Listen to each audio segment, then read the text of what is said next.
آپ کیا خیال ہے آپ کا لوگ باتوں سے بڑے ہوتے ہیں؟ کردار انسان کو بڑا کرتا ہے، کردار اسے زندہ رکھتا ہے، کردار اسے جینے کا ڈھب اور حوصلہ دیتا ہے۔ حضرت فاروق اعظم سے کہنے لگے آپ عمر ہیں؟ جناب فاروق اعظم کہنے لگے ہاں میں عمر ہوں، تمہیں ضرورت کی ساری چیزیں میں نے دے دی ہیں، باقی صبح آنا اور جس کام تم آئے ہو وہ بھی کیا جائے گا۔ اس نے پیر پکڑ لیے، امیر المومنین مجھ سے غلطی ہو گئی۔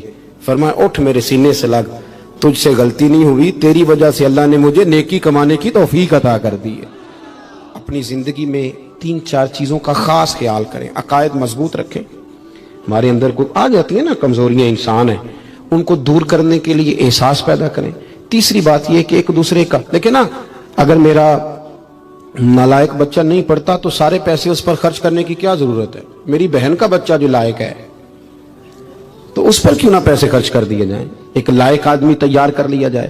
احساس پیدا کریں گے، تھوڑا تھوڑا آگے بڑھیں گے تو آپ دیکھیں گے معاشرے کے اندر کس تیزی کے ساتھ لوگوں کے مسائل میں کمی آتی ہے اور خیر تقسیم ہوتی ہے۔ تو یاد رکھیے گا کہ ایک تو یہ لوگ ذہنوں سے کھیلتے ہیں، پھر ہمارے ہاں آپ کو پتہ ہے باباؤں کا بھی دور ہے، ان کے پاس لوگ تعویذ لینے جاتے ہیں، دم کرانے جاتے ہیں۔ چاہیے یہ تھا کہ وہ ذہنوں کو پختہ کرتے، وہ کہتے ہیں کہ تینوں تے کسے کچھ کیتا ہے۔ اب کوئی نہ کوئی مخالف تو ہوتا ہی ہے تو بندہ فوراً سوچنے لگ جاتا ہے۔ اللہ تعالیٰ نے قرآن مجید میں ارشاد فرمایا ہے کہ حل جزاء الاحسان الا الاحسان، فرمایا کیا ہے احسان کا بدلہ سوائے احسان کے، نیکی کا بدلہ صرف نیکی ہے۔ دنیا میں جو لوگ خیر کے کام کریں گے تو اللہ تعالیٰ انہیں دنیا میں بھی خیر عطا فرمائے گا اور قیامت میں بھی خیر ہی عطا فرمائے گا۔ اور جو لوگ دنیا کے اندر شر کریں گے انہیں قیامت میں تو اس کی سزا ملے گی ہی، کچھ نظارے اس کے وہ دنیا میں بھی دیکھیں گے۔ ارشاد فرمایا دوسرے مقام پر کہ وَمَن يَعْمَلْ مِثْقَالَ ذَرَّةٍ خَيْرًا يَرَهُ، اگر کوئی ذرے کے برابر خیر کرے گا تو اسے دیکھے گا، اسے وہ دکھائی جائے گی۔ اور وَمَن يَعْمَلْ مِثْقَالَ ذَرَّةٍ شَرًّا يَرَهُ، اگر ایک ذرے کے برابر شر کرے گا تو اسے بھی دیکھے گا۔ دنیا کے اندر کچھ سزائیں اور کچھ ہمارے حالات کی خرابی کا سبب ہمارے اعمال ہوتے ہیں۔ قرآن مجید نے کہا کہ وما اصابکم من مصیبت فبما کسبت ایدیکم ویعفو عن کثیر، فرمایا جو تمہیں مصیبت پہنچتی ہے تو تمہارے ہاتھوں کے کرتوتوں کے سبب، کسب کے سبب پہنچتی ہے، ویعفو عن کثیر، بہت ساری چیزیں تو ہم ویسے ہی معاف فرما دیا کرتے ہیں۔ زندگی دنیا میں رہتے ہوئے بھی انسان کو کچھ سبق دیتی ہے۔ اگر آپ فصل زمین میں بوئیں تو چاول کا بیج بوئیں گے تو وہاں چاول اگے گا، گندم نہیں اگے گی۔ اور اگر آپ کاشت گندم کریں گے تو گندم ہی وہاں سے اگے گی، وہاں سے چاول اگ سکتا نہیں۔ یہ نہیں ہو سکتا کہ آپ زندگی میں لوگوں کو تکلیفیں دیں اور خود آپ آرام سے سو جائیں، یہ ہو نہیں سکتا، یہ ممکن نہیں۔ 2 جملوں میں میرے نبی پاک صلی اللہ علیہ وسلم نے ہمیں بات سمجھا دی ہے۔ اللہ کے رسول صلی اللہ علیہ وسلم نے فرمایا کہ تم اللہ کے بندوں پہ رحم کرو، اللہ تمہارے اوپر رحم فرمائے گا۔ لیکن بندوں کے بارے میں بندوں کا رویہ سخت ہو، اس کا لہجہ رب کریم کے بندوں کے بارے میں تلخ ہو، اس کے دل میں رحم کے، کرم کے میٹھے جذبات ہی نہ سرے سے ہوں، اور وہ کہے کہ میرے بارے میں نرمی کی جائے، تو یہ ہو نہیں سکتا، یہ ممکن نہیں ہے۔ ہم کیا کرتے ہیں؟ ہم اپنے تھوڑی دیر کے سکون کے لیے بہت سارے لوگوں کو تکلیف میں مبتلا کرتے ہیں، بلکہ بعض لوگ تو ایسے ہیں جو دوسروں کو مصیبت میں دیکھ کر خوش ہوتے ہیں، ان کو قلبی راحت نصیب ہوتی ہے۔ کسی شخص کو مشکل میں دیکھتے ہیں، پریشانی میں دیکھتے ہیں تو بڑا انہیں سکون میسر آتا ہے، اور میں نے دیکھا ہے کہ بغلیں بجاتے ہیں، اور وہ باقاعدہ دلائل دیکھے ہیں، دیکھا نا ہمارے ساتھ ایسے کرتا تھا تو آج اس کا کیا حال ہو گیا ہے۔ باقاعدہ لوگ یہ کام کرتے ہیں۔ وہ ہمارے درویشوں نے اپنے رنگ میں بھی ہمیں بڑے مسئلے سمجھائے ہیں، پر اللہ کرے ہماری سمجھ میں بات آئے۔ اللہ کے بندوں نے نا سادی کر کے باتیں، سادی کر کے اور نرم کر کے اور ہمارے مزاج اور طبیعت کے مطابق ہمارے ذہنوں میں اتارنے کی کوشش کی ہے۔ اگر ہماری سمجھ میں آئے، دیکھیں نا درویش کیا کہتے ہیں، کہتے ہیں دشمن مرے تو خوشی نہ کریے۔ دلیل کیا ہے کہ سجنا بھی تو مر جانا ہے نا. یہاں تو یہ کہے نا کہ دشمن مر گیا تو دوست نہیں مرے گا. تو کس طرح سادہ کر کے اور عام فہم کر کے اور ذہن کے قریب جا کے بات سمجھاتے ہیں. کہتے ہیں کس بات کا چاؤ کر رہا ہے تو, دشمن مرے خوشی نہ کریے, وہ پائیا سجنا بھی مر جانا ہے, دیگر تے دن آیا محمد اوڑک نو ڈوب جانا ہے. یہ تو کس چکر میں تو پڑا ہوا ہے. ترمذی شریف حضرت واصلہ بن اسکے رضی اللہ تعالیٰ عنہ حدیث کے راوی ہیں. یہ حدیث ضرور یاد رکھیے گا. میرے نبی پاک صلی اللہ تعالیٰ علیہ وسلم نے فرمایا اپنے بھائی کو مصیبت میں دیکھ کے خوشی کا اظہار نہ کرو, اسے تکلیف میں دیکھ کر کبھی خوشی کا اظہار نہ کرو, ورنہ حضور فرماتے ہیں اللہ اس پر رحم کر دے گا اور تمہیں اس مصیبت میں مبتلا کر دے گا. کبھی بھی دشمن مرے تو کدے خوشی نہ کریے, کیونکہ سجنا بھی تو مر جانا ہے. کبھی اپنے بھائی کو مصیبت میں دیکھ کر, آپ یقین کریں کہ میں نے دیکھا ہے کہ بھابھی کا خاندان کسی تکلیف میں آ گیا ہے تو وہ بجائے اس کے کہ ان کے لیے دعا ہوتی, لیکن شریکہ چل رہا ہے نا, تو تبصرے ہوتے ہیں کہ میں نے تو پہلے ہی کہا تھا یہ لوگ ٹھیک نہیں. یہ بامروت با اخلاق اور وفادار لوگوں کا یہ رویہ ہی نہیں ہوتا. وہ تو گہرا دشمن بھی ہو گہرا, اس کے بارے میں بھی دیکھیں نا میرے نبی پاک صلی اللہ تعالیٰ علیہ وآلہ وسلم کافروں اور منافقوں پر نرم دل نہیں تھے. ان کے بارے میں بھی حضور دعائیں کرتے تھے کہ اللہ انہیں خیر کی توفیق عطا فرما. تو کبھی بھی کسی کے بارے میں اس طرح کا رویہ اختیار نہ کریں, ورنہ وقت دور نہیں کہ جب آپ اسی طرح کا ہمارا معاملہ عیب تلاش کرنے کا ہے. میں کس طرح کھول کے آپ کو یہ بات عرض کروں کہ لوگوں کا دل کرتا ہے کہ ہمیں خوبیاں نہیں کمیوں کا بھی پتہ چلے. ٹٹولتے ہیں کہ تو وہاں نہیں جاتا, تو جاتا تھا تو اب کیوں نہیں جاتا, اور تو اگر جاتا ہے تو پھر تو کوئی کہانی سنا, کوئی بات چھیڑ. یہ ہمارا مزاج ہے, ہم چاہتے ہیں. میرے رب نے ہمیں محدود بنایا ہے, ہم لامحدود کیوں ہوتے ہیں؟ اللہ نے ہمارے اوپر رحم فرمایا ہے کہ ہمیں دیوار کے پیچھے نظر نہیں آتا, یہ اس نے کرم فرمایا. اگر ہمیں نظر آتا ہوتا تو کتنے پردے کھل جاتے, اور بہت ساری چیزیں جو پردوں میں رہنی چاہیے تھیں وہ پردوں میں نہ رہتی. یہ اس نے کرم فرمایا ہے کہ ہمیں دیوار کے پیچھے نہیں سنتا, اس کو کرم سمجھو, پردے نہ کھولو. اگر ہمیں یہ خبر ہوتی کہ سامنے کیا ہے تو بہت سارے ہمارے معاملات خراب ہو جاتے. اس کا شکر ہے, اس کا کرم ہے. یہی بہتر ہے کہ پردوں میں وہ پردہ پوش رہے, اور وہ اگر پردے اٹھا دے تو کسے ہوش رہے. مہربانی کریں, آپ جو اللہ تعالیٰ نے ہمیں محدود بنایا تو لامحدود ہونے کی کوشش کیوں کرتے ہو؟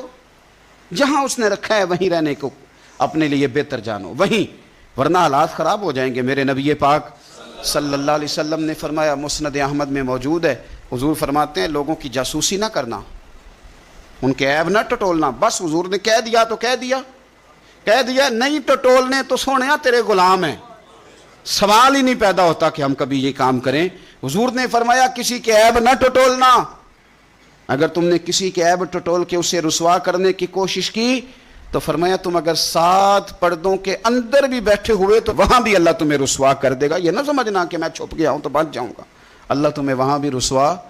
تو کچھ جرموں کی دنیا میں ہم دیکھتے ہیں, اور اس کا سادہ ترجمہ یہ ہے کہ جیسا کرو گے پھر ویسا بھرو گے. یہ ہوتا ہے, آپ اس سے بچ نہیں سکتے. اور اس وقت بندہ بڑا سمارٹ ہوتا ہے, وہ اپنے آپ کو بڑا تیز سمجھتا ہے. وہ کہتا ہے میں نے پتہ پھینکا تھا تو میرا پتہ چل گیا ہے, دیکھا نا. پھر اور کئی دفعہ میں نے دیکھا ہے شریف آدمی مجبور ہوتا ہے, وہ کیا کر سکتا ہے؟ شریف جو ہوا, شر اور شریف ان کا مقابلہ نہیں ہوتا. ایک چیز ہے ہی شر, تو شریف اس کا مقابلہ کیسے کرے گا؟ بلکہ شریف آدمی تو کئی دفعہ ویسے ہی بچتا ہے, کہتا ہے یار مطلب کسی طریقے جان چھڑائیں, یہ شر ہے اور میں باوضو رہنے والا آدمی ہوں, میں گند میں کیسے ہاتھ ڈالوں گا. وہ بچتا ہے تو لوگ سمجھتے ہیں ڈرپوک ہے, حالانکہ ڈرپوک اور ہوتا ہے اور شریف اور ہوتا ہے. تو شرافت کو لوگ بزدلی جانتے ہیں. نبی پاک صلی اللہ علیہ وسلم کے صحابی حضرت سعید بن زید رضی اللہ تعالی اور عشرہ مبشرہ صحابی حضرت عمر کے بہنوئی ہیں, اور یہ حوالہ میں آپ کو مسلم شریف سے عرض کر رہا ہوں. حضرت سعید بن زید رضی اللہ تعالیٰ عنہ وہ خوبصورت آدمی ہیں جنہیں دنیا میں چلتے پھرتے میرے نبی پاک نے جنت کی بشارت عطا فرمائی. بندے کا قد کاٹ دیکھیں کہ جنتی بندہ, یعنی اتنا اعتماد حضور نے کیا کہ فرمایا اس کے بعد والے آخری دم تک کے اعمال پر بھی میں جانتا ہوں یہ جنتیوں والے کام کرے گا. اتنا بڑا آدمی لیکن ایک عورت نے آ کے جھگڑا شروع کر دیا، اروا اس عورت کا نام تھا. اس نے آ کے حضرت سعید بن زید سے جھگڑا شروع کیا کہ یہ جو مکان ہے نا آپ کا، اس میں اتنی جگہ میری ہے. مجھے آپ بتائیں کہ ایک شریف آدمی سے عورت جھگڑا کرے تو بندہ جواب میں کچھ کر سکتا ہے؟ اب میری بات کو سمجھیں، اب شریفوں کی مجبوریاں تو سمجھیں کتنی زیادہ ہیں.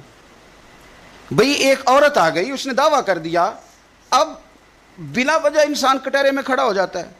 یہاں کو بندہ آگے کہہ دیتا، کہتا جی میں نے 20 لاکھ روپیہ لینا ہے، تو شریف آدمی ادھر کیا کرے گا؟ وہ تو مفت میں، اور دائیں بائیں بیٹھے لوگ ویسے ہی پریشان ہو جائیں گے کہ پتہ نہیں کوئی بات ہوتی ہے تو کوئی آتا ہے نا. اس نے کہہ دیا کہ مکان میں میرا حصہ ہے. اور کہہ کسے دیا؟ اسے جن کے اعمال کے صحیح ہونے کی گواہی مدینے والے رسول نے عطا فرمائی.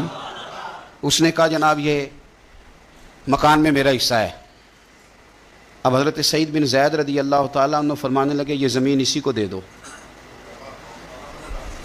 ختم ہو گئی بات. شریف آدمی کیسے جھگڑا کرے؟ اب میں آپ کو ایک بات بتاؤں، اگر اس طرح بھی بندہ کر دے تو باتیں پھر بھی ہوتی ہیں. لوگ کہتے ہیں بلا وجہ تو نہیں نہ دے دی، ایسے تو نہیں نہ کوئی دے دیتا 4 مرلے، او بھائی ایسے تو نہیں نہ. فوراً فرمایا حضرت سعید بن زید، فرمایا دے دو اسے. تو آپ کے اہل خانہ کہنے لگے حضور جب آپ اسے کیوں دے رہے ہیں؟ فرمایا تم دے دو. میرے نبی پاک صلی اللہ علیہ وسلم نے فرمایا جس نے ایک بالشت زمین پر ناجائز قبضہ کیا، اللہ قیامت کے دن 7 زمینوں کا توق بنا کے اس کے گلے میں ڈال دے. فرمایا اٹھانے دو اسے، توق اسے اٹھانے دو. اور ایک حدیث میں فرمایا 7 زمینوں میں دھنسا دے گا اللہ اسے اٹھانے دو، دے دو. لیکن تکلیف تو ہوتی ہے نا. اب یہ نہیں ہے کہ کہاں سے اتنا حوصلہ بندہ کرے، دل تو ٹوٹ جاتا ہے نا کہ یار میرے اوپر اس طرح الزام لگانا، اور اس طرح کسی شخص کے بارے میں وہ بندہ جس نے زندگی تقوی میں گزار دی اس پر اتنا گھنونا الزام لگا دینا. اب حضرت سعید بن زید نے نا لوگوں کو کہہ دیا دے دو، لیکن جب تنہا گئے تو دل ٹوٹا ہوا تھا، کلیجہ پھٹا ہوا تھا، طبیعت پریشان تھی. ہاتھ اٹھائے، کہا اللہ سچائیاں بھی تو جانتا ہے، جھوٹ بھی تو جانتا ہے، ظاہر چیزوں کو بھی تو جانتا ہے، چھپی ہوئی کو بھی تو جانتا ہے. اللہ اگر یہ جھوٹی ہے تو اسے اندھا کر دے، اور اللہ یہ جو زمین اس نے مجھ سے لی ہے نا پھر اس میں اس کی قبر بنا دے. بعض شارحین نے لکھا ہے کہ حضرت سعید بن زید تو پہلے وصال کر گئے، لیکن وہ عورت زمین تو لے لی، گھر میں رہتی تھی پر اندھی ہو کے رہتی تھی، ڈھونڈتی پھرتی تھی، دائیں بائیں جاتی تھی. تو لوگ اسے کہتے تھے کیا بنا؟ کہنے لگے کچھ نہ پوچھو، مجھے سعید بن زید کی دعا لگ گئی ہے، مجھے لگ گئی دعا. تڑپتی تھی، روتی تھی. کنواں کھدوایا ہوا تھا، امیر لوگوں نے گھر میں کنواں کھدوایا ہوا تھا، تو یوں لگتا ہے کہ پانی بھی کوئی نہیں پلاتا تھا، کوئی نواسا نواسی پوتا پوتی بھی قریب نہیں آتا تھا. پانی پینے کے لیے کنویں میں گئی تو اندر ڈوب کے مر گئی. اس کا گھر ہی اس کی قبر بن گیا. دیکھیں نا لوگ اس وقت سمجھ رہے ہوتے ہیں کہ جناب دیکھا نا میرا پتہ چل گیا. ہنس رہے ہوتے ہیں کہ دیکھا میں نے کتنا رسوا کر دیا، دیکھا پھر فلانا کتنی منتیں کر رہا تھا، دیکھا. اور تمہیں پتہ نہیں، تم کیا سمجھتے ہو کہ جس کو تم نے رسوا کرنا چاہا اس کا کسی جو ہے وہ وزیر مشیر اور بڑے آدمی سے تعلق نہیں تھا تو وہ تمہارے ہتھے چڑھ گیا. یاد رکھنا اگر اس کا وزیر و مشیروں سے تعلق نہیں نا غریب کا تو اللہ ولی الذین آمنوا، اللہ تو وارث ہے کہ نہیں مومنوں کا؟ اللہ تو وارث ہے کہ نہیں مومنوں کا؟ نبی پاک تو والی ہیں کہ نہیں اپنی امت کے؟ تو تم کس طرح سمجھتے ہو کہ بندہ اور وارث شاہ مان کری نہ وارثہ دا، رب بے وارثہ کر کے مار دائی. تو ہم جب چل رہے ہوتے ہیں نا تو پھر تو ہماری قد کاٹ کا کون مقابلہ کرے، اور جب ہم چڑھ جائیں ہوا کے گھوڑے تو پھر کون ہمارا رخ پھیرے. لیکن یاد رکھنا ایک عدل کرنے والی ذات ہے، جب لگامیں کھینچتی ہے تو پھر لوگوں کو کوئی چارہ. اپنی زندگی کے اندر کبھی بھی کوئی کام ایسا نہ کریں، کبھی بھی. آگے بڑھتا ہوں. بصرے کا گورنر حجاج بن یوسف بڑا ظالم آدمی تھا. تو حضرت سعید بن جبیر رضی اللہ تعالیٰ عنہ ایک کتابی بزرگ تھے، تو آپ نا اس کے غلط کاموں پہ اسے ٹوکا کرتے تھے. ہمارا یہ مسئلہ ہوتا ہے کہ جب ہمیں کوئی ٹوکتا ہے تو ہمیں ضد چڑھتی ہے. یہ نہیں دیکھتے کہ میں پہلے دیکھ لو میری کہیں کوتاہی پہ تو نہیں ٹوک رہا. وہ ظالم تھا، آپ اسے ٹوکتے تھے. تو جب روک ٹوک ہونے لگی تو یہ جو بادشاہ قسم کے لوگ ہوتے ہیں ان کی خواہش ہوتی ہے کہ ہمیں پوچھنے والا کوئی نہ ہو. روک ٹوک بڑی تو اس نے بلا لیا حضرت سعید بن جبیر رضی اللہ تعالیٰ عنہ کو، بلا کے کہنے لگا میں آپ کو قتل کروں گا. تو آپ فرمانے لگے جس طرح تو مجھے قتل کرے گا نا میرا رب بھی تجھے اسی طرح ہی قتل کرے گا. اللہ والے تھوڑا کسی سے ڈرتے ہیں، وہ اسی طرح تجھے قتل کرے گا.